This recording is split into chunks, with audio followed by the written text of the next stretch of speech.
কংগ্ৰেছৰ ৰাজভৱন চলো আন্দোলনৰ কাৰ্যসূচীত অংশগ্ৰহণ কৰিবলৈ যাওঁতে এগৰাকী প্ৰতিবাদকাৰী মৃদুল ইছলামক পুলিচে নিৰ্মমভাৱে অত্যাচাৰ কৰি কন্দুৱা গেছ নিক্ষেপ কৰি হত্যা কৰে।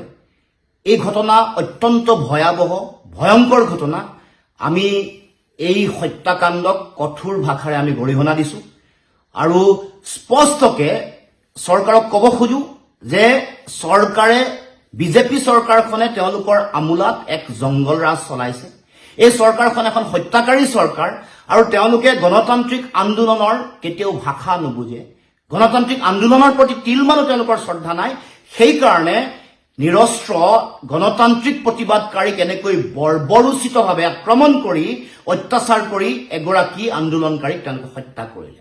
এই চৰকাৰখন এখন হত্যাকাৰী চৰকাৰ আৰু মুখ্যমন্ত্ৰী হিমন্ত বিশ্ব শৰ্মাই এই হত্যাৰ নৈতিক দায়িত্ব তেওঁ ল'ব লাগিব, স্বীকাৰ কৰিব লাগিব।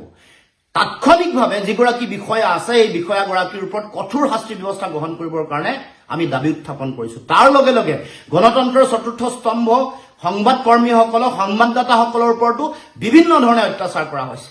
গতিকে চৰকাৰখন একেলগে গণতান্ত্ৰিক আন্দোলনৰ ভাষা নুবুজা, গণতন্ত্ৰৰ চতুৰ্থ স্তম্ভ যিসকল সাংবাদিক আছে সেই সকলকো অত্যাচাৰ কৰা যে এখন চৰকাৰ সেই কথা পুনৰ প্ৰমাণ হৈছে।